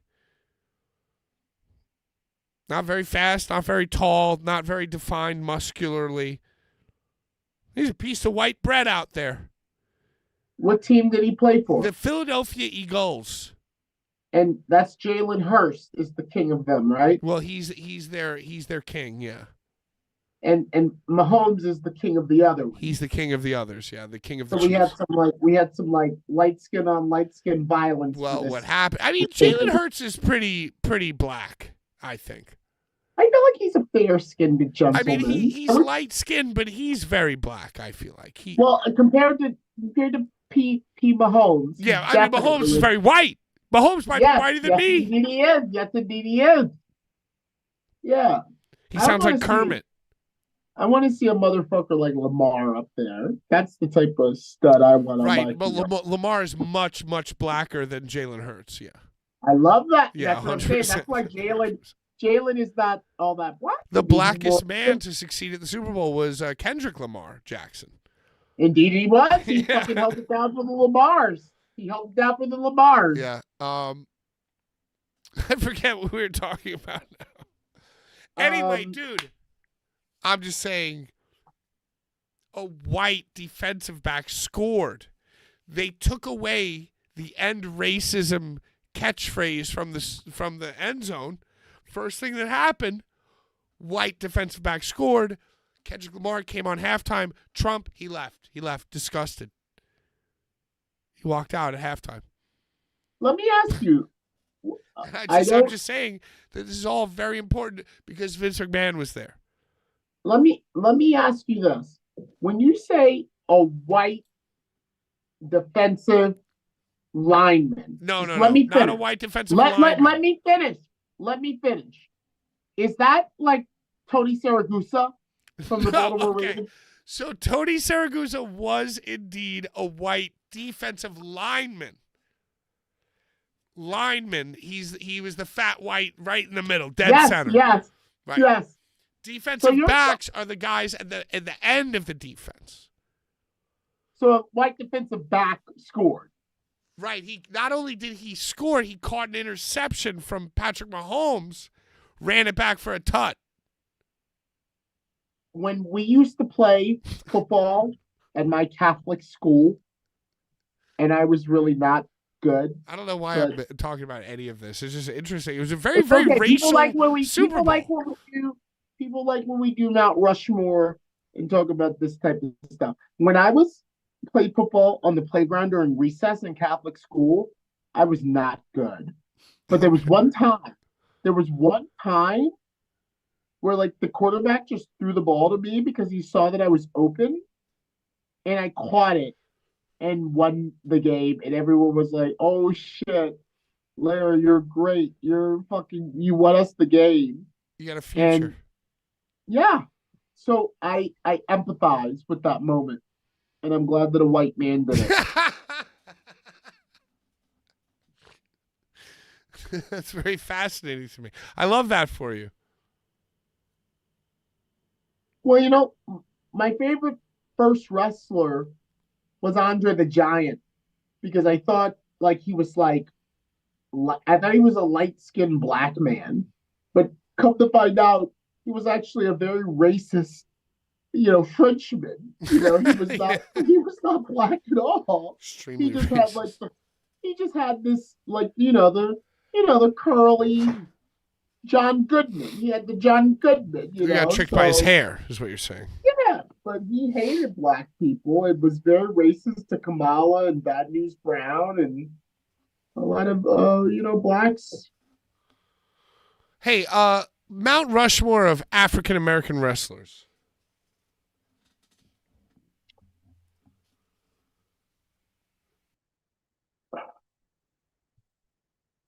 Ron Simmons. Gotta be. Has to be up there.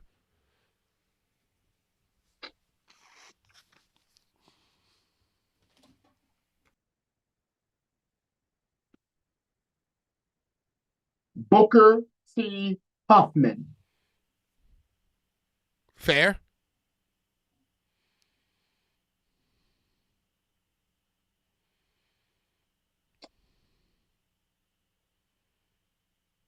Wow.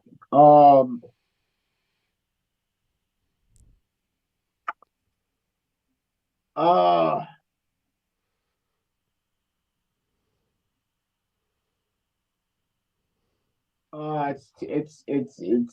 it's hard, dude. It's hard. I could finish it for you, no problem. It's hard. As a white guy, I could finish that, no problem, dude.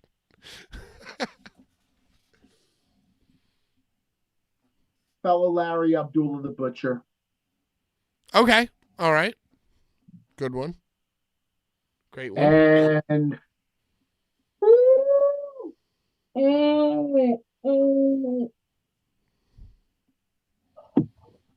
fuck, dude.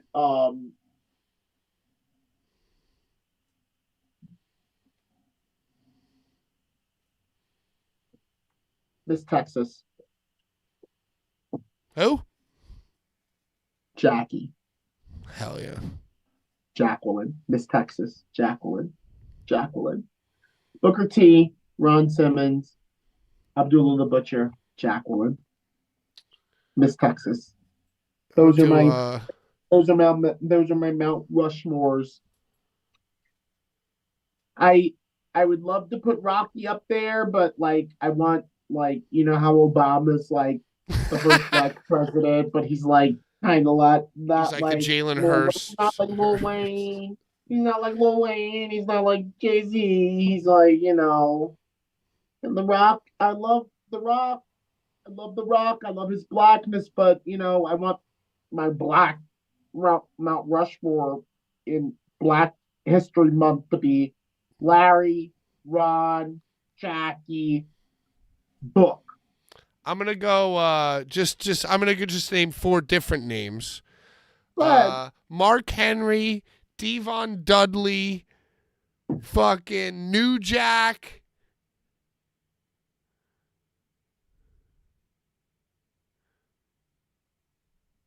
mm, mm, mm. Mm, mm, mm. Mm. Dude, you said, I wanted to say New Jack, but I said Jackie. I wanted to say New Jack, but I said Jackie. Um, do you know that there's some lost footage of like Jackie like being attacked by a fan? Like when there were no barricades, like just being attacked by some big old hillbilly who just like jumped out of the front row and like basically like lunged his whole person on top of her and banged her head into the floor. Really? Like double, Yikes. yeah, yeah, I've seen it. I only saw it one time, but they gave that motherfucker his business after that. So I kind of feel like that Jackie went through a lot to pave the way for the type of hardcore that New Jack unleashed. So I had to pick a woman, coming from a woman myself, to be on my Mount Rushmore. I can't just have it be Booker, 2-time Hall of Famer Ron, Larry. I gotta put Jackie up there. So hardcore. Well, I'm going Mark Henry, New Jack, Kamala, and Ooh, bro, whoever else I just all said. great, all fucking great. I can't even argue with that, bro. Those are all Mount Rushmore candidates right there. Those are all great. Who else did I say? I forgot. I wanted to say Bobo Brazil. Because he kind of like Well, Coco Beware's in the Hall of Fame. he is. And Coco Beware once told me in a room full of pro wrestlers that, a lot of the times when he gets these bookings in a place like a Rahway, New Jersey, he hates it. But, to get an introduction from a stand-up brother like you, Hell yeah, dude. he said this in front of Devin Moore, EC Negro, Pinky Sanchez. I don't know who else was in there, but he fucking AR Fox was definitely there. And he was like, it kind of makes it a little better. And I was like, well, I couldn't even talk, Pat. At the end of the show, whatever this show was, it was a PWS show. I could hardly even talk. And I was like, oh, thank you. Thank you,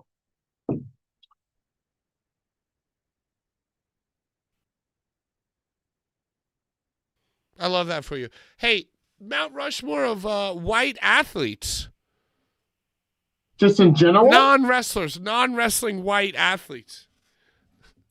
Larry fucking Bird. I knew that was going to be number 1 for you, of course. Numero uno.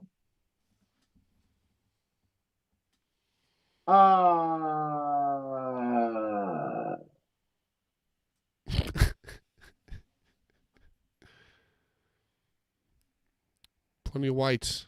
Think about it. Johnny fucking Unitas. Johnny Unitas? Is that who you said? He was the man.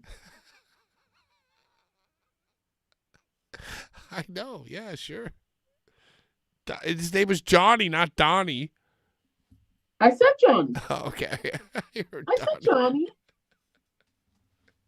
I said It's Johnny. still so odd. All right. Okay. Okay. Larry Bird, Johnny Unitas.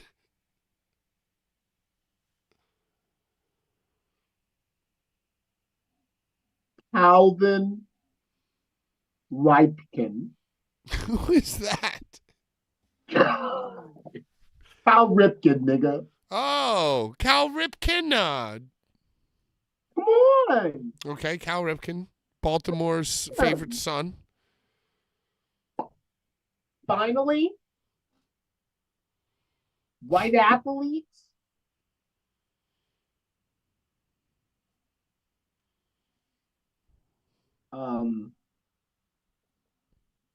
Oh, bro, come on. Come on. Come on. Dan fucking Marino. Great white athlete. Dan You heard what I Marino. just said? I said Larry Bird. I said Johnny Unitas. I said Dan Marino. And I said Cal fucking Ripken. Hell All yeah. white. All whites. All whites. All whites who got me revved up. Yeah. Who's the chat saying? They Who's paved chat the way. saying? They paved the way. Who's the chat saying? Cal Comes in the chat. Ripken Jr. Darth One says R-Truth for African American Wrestling Mount Rushmore. Bald Steve says that Yogi Berra was one of the top white. Yeah, you got to go like Mickey Mantle. Like, who was the whitest of the white? You're like Mickey Mantle, Tom Brady. Oh, that's a Fucking yeah, Yogi Berra was pretty fucking. But I feel like Yogi Berra was like, he got a little Italian flavor to him. You know, and that's a little that's you a gotta little go black. like, you gotta really go white bread. Who did I say? Johnny. I don't know why I picked Johnny Unitas. Is he a Colt?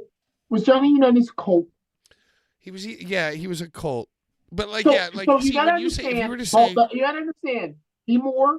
You know, there's a lot of pride in the city, bro. So even though I didn't know or grew up with this guy, like there was always like a oh, because he was a Baltimore Colt.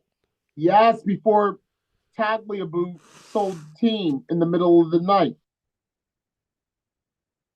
Yeah, so Johnny, those are my guys. Calvin, Rip, Johnny, you, Larry, B, Dan, Moret.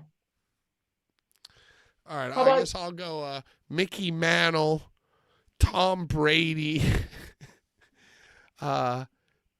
Babe Ruth, That's a good one. and maybe Nolan Ryan. I don't know much about Nolan just besides the name, He was very white, from what I understand. and he was good. Oh, he was good. That's what they say, at least. Oh, maybe I'll go basketball. Who's the second best white basketball player besides Larry Bird? Maybe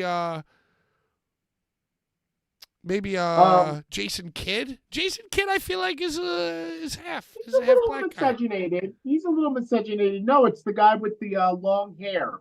He looked like Shawn Michaels from Phoenix. Oh, Steve Nash.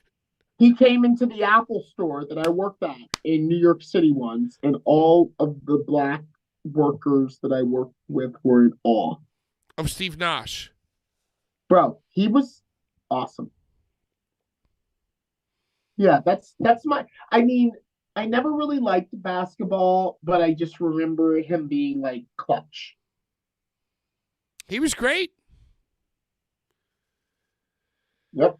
Well, I guess that just about does it for us. That's Oh, it's 9:09. That's the political 9:09 on talk. We just February finished our 11th. political talk segment.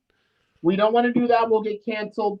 Do you send Schlack this link? I to send come on? Schlack the link every single week. Yeah, He's abandoned us. We gotta, Just like maybe- Brian's abandoned us. Maybe Schlack's abandoned us. They abandoned their boys. They abandoned their Maybe- childs. what Brian was on to is that we need guests. Oh. fine. Should we get guests back? I got a good guest in the chamber. I'll pull the trigger. And I'll leverage a few favors myself. Hey. And we'll get some guests for people to ask questions. Mother Irk, I'm gonna send your gift on low battery again. But I wanna shout out my friend Katie Harbour, who giving me this lapel pin of the Morse Tower in Druid Hill Park. She gave me this. She gave it to me. I will wear it on the show, and I want to shout her out because it's awesome. It's that's awesome. Yeah, I'm gonna wear that. So I want to shout Kate Harbour. I wore this on the first season of The Masked Wrestler just to tie it all together, and she gave me an updated version of it. So I'm going to shout her out. We'll wear pride. Baltimore. Be more. That's all. I don't got nothing else for you. Well, thank you so much for joining me, Larry. Thank you so much for switching rooms in your home to, dodge the internet dead spots. Look. It's just not on there's a ring light with a holder. It's not on that. Maybe don't put it on the holder no more. Well, y'all encouraged me. Oh, we gotta get you set up. Remember I used to do it like this, just like on whatever. Yeah, but look at your face. Your face is very well lit. Well, I'll do it this way from now on. This is the way I started. Hey, you do whatever you want. Hey, thank you, Shout Larry. out Monster Mac. He came to my show. Thank you to our super chatters. Thank you to everybody who watches along. Katie. Yep. And we love you. If you are a friend of the program, comment on this video to win this t-shirt and have your comment read on the air next week. And if you're our enemy, die slow under maybe a car, bus, or meteorite. Until next time, me and Larry are out of time. Bye-bye.